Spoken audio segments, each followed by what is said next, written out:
नमस्कार, मैं जितेंद्र चतुर्वेदी। मतांतर में आप लोगों का स्वागत है। पंजाब में बड़ा सियासी उलटफेर हो रहा है और असल में वो जो वहां पर जिस तरह से राजनीतिक घटनाक्रम बदल रहा है, वो बदलाव कई बातें बता रहा है। तो पहले हम उन घटनाओं पर बात करते हैं, फिर आते हैं कि आखिर में किस तरह से वहां की राजनीति एक अलग करवट ले रही है, नई दिशा ले रही। देखिए, अश्वनी कुमार जो बड़े नेता रहे कांग्रेस के, उन्होंने कांग्रेस छोड़ दी और छोड़ने की वजह उन्होंने बताई कि कांग्रेस एक तो अब एक अलग ढर्रे पर चल चुकी है, वो उन मूल्यों को भूल चुकी है जो महात्मा गांधी जी उन मूल्यों को लेकर कांग्रेस को आगे बढ़ा रहे थे। और एक बात और उन्होंने कही कि असल में यहां पर जो वरिष्ठ नेता हैं, अब उनका उस तरह से सम्मान नहीं रहा। और एक जो बड़ी चीज आई वो ये कि कैप्टन को जिस तरह से पार्टी छोड़नी पड़ी और उनके साथ जो कांग्रेस का रवैया रहा, उससे भी वो खासा आहत रहे। कैप्टन बहुत बड़ा फैक्टर है पंजाब की सियासत में। वो कैसे, वो उस पर मैं आऊंगा, लेकिन पहले बाकी जो घटना है उससे बताते हैं। दूसरी जो घटना वहां देखने में आ रही वो ये कि कांग्रेस जो है वो भाजपा पर हमलावर है, जबकि आप ये देखिए कि उनका पारंपरिक रूप से जो अपोनेंट है वो अकाली है। अकाली पर हमला करने की बजाय भाजपा पर हमला हो रहा है। और तीसरी बात, आम आदमी पार्टी जिस तरह से हिंदू कार्ड खेल रही है उसके भी अपने मायने हैं। इनमें हम बात करेंगे, लेकिन सबसे पहले हम आते हैं कैप्टन के फैक्टर पर। देखिए, कैप्टन कितना बड़ा फैक्टर है पंजाब की सियासत में, उसका अनुमान आप इस बात से लगा सकते हैं कि कैप्टन के कांग्रेस से निकलते ही कांग्रेस ताश के पत्तों की तरह बिखर गई है वहां पंजाब में। मनीष तिवारी, सुनील जाखड़, कैप्टन चन्नी, चरणजीत सिंह चन्नी, नवजोत सिद्धू, रंधावा, इतना धड़ा हो चुका है पंजाब में। अब आप ये समझिए कि पंजाब में कैप्टन की क्या राजनीतिक साख है। वो ये जिस तरह से धड़ेबाजी हुई है कांग्रेस में, वो ये बताती है कि कैप्टन कितना बड़ा फैक्टर है पंजाब की राजनीति में। तो हुई एक बात। दूसरी बात, आखिर क्या वजह है कि अपने चिर प्रतिद्वंदी को छोड़कर कांग्रेस भाजपा पर हमलावर है। भाई देखिए, भाजपा को तो वहां कोई प्लेयर माना ही नहीं जाता। अभी भी देखिए, कोई भाजपा की गिनती नहीं कर रहा है। लोग कह रहे हैं कि कांग्रेस मतलब चन्नी या भगवंत मान, कौन होगा सीएम। ये बात इसकी हो रही है। अब जब बात इसकी हो रही है तो आखिर में क्यों, जब यह तय है कि आम आदमी पार्टी या कांग्रेस में से किसी को आना है, तो फिर क्या कारण है कि कांग्रेस भाजपा पर हमलावर है। उसे भाजपा का नाम ही नहीं लेना चाहिए। असल जो बड़ी वजह है वो है कांग्रेस का अपना वोट बैंक, जो खिसक गया है कैप्टन के जाने की वजह से, सुनील जाखड़ के बयान की वजह से, जो महिला आयोग की चेयरपर्सन रही मनीषा गुलाटी, उनके जाने की वजह से, उनके जाने के गई और बयान जो दे रही हैं। देखिए, सुनील जाखड़ वहां बहुत बड़ा चेहरा रहे, कम से कम हिंदू चेहरा कांग्रेस में, और वो जिस तरह का बयान दे रहे हैं, वो बयान नुकसान पहुंचा रहा है कांग्रेस को।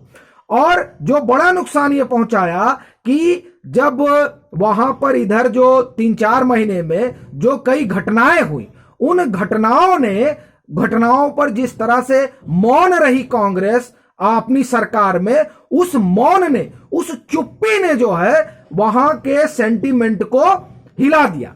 फिर जो प्रधानमंत्री नरेंद्र मोदी की सुरक्षा पर जिस तरह से राजनीति हुई, और उस राजनीति को आप एक तरह से कहिए कि अपनी कमी न मानने के बजाय कि हम प्रधानमंत्री को सुरक्षा न दे पाए, ये इस पर आप एक तरह से कहिए कि माफी मांगने में कोई हर्ज नहीं था अगर कहते कि हां हमसे भूल हुई। ये नहीं माना गया, बल्कि उसका वो एक अलग सियासी रंग दिया गया। वो जो सियासी रंग है, उस सियासी रंग की वजह से भी एक समुदाय कांग्रेस से टूटा।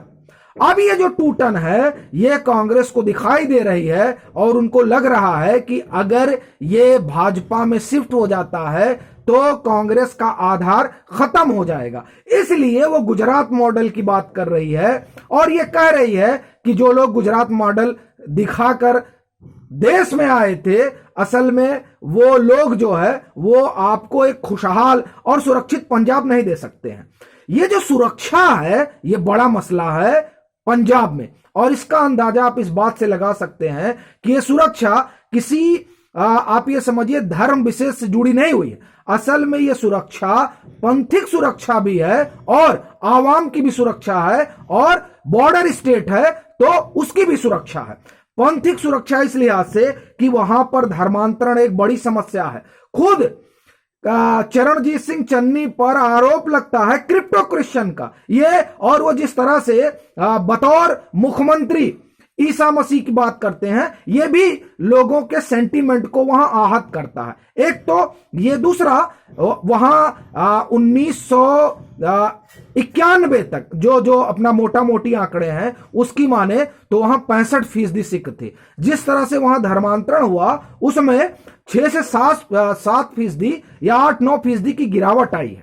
ये एक बड़ा मसला है पंथिक सुरक्षा का, और जो वहां की लोगों की सुरक्षा से और बॉर्डर की सुरक्षा से जुड़ा मसला, उसे आप जानते हैं किस तरह से वहां पर आईएसआई अलगाववादियों को बढ़ा रही है, पाकिस्तान अलगाववादियों को प्रश्रय दे रही है। इससे परेशान होकर जब इन चीजों को बढ़ता देखे थे कैप्टन अमरिंदर, तब वो मुख्यमंत्री थे, तब वो गए थे, गृह मंत्री से भी मिले, प्रधानमंत्री से भी मिले, और कहा जाता है कि ये जो 50 किलोमीटर बीएसएफ का वहां पर बढ़ाया गया 50 किलोमीटर अंदर तक, ये इसमें बड़ी भूमिका जो है कैप्टन की रही। कैप्टन चाहते थे कि नहीं बीएसएफ जो है वो देखे इसे।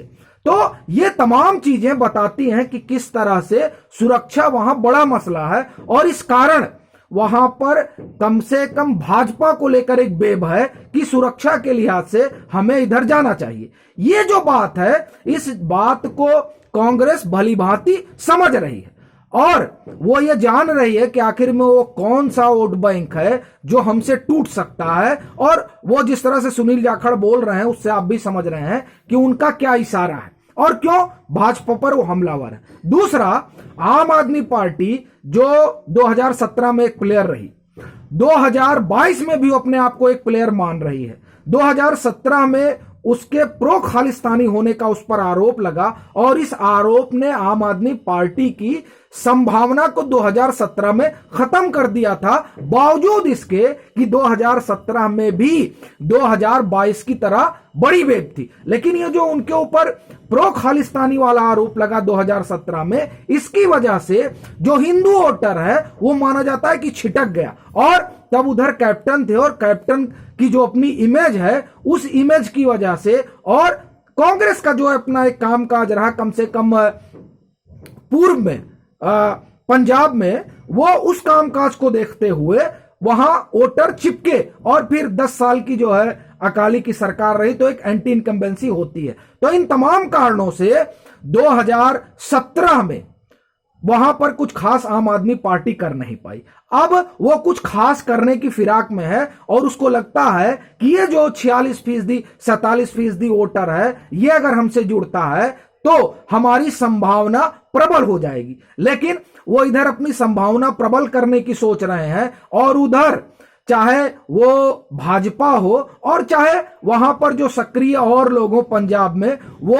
फिर से इस बात को उकेरने में लगे हुए हैं कि आप देखिए कि 2017 में किस तरीके से आम आदमी पार्टी अपनी संभावना बनाने के लिए उन लोगों के साथ भी जाकर जुड़ गई थी जो अलगाववादी समर्थक रहे हैं।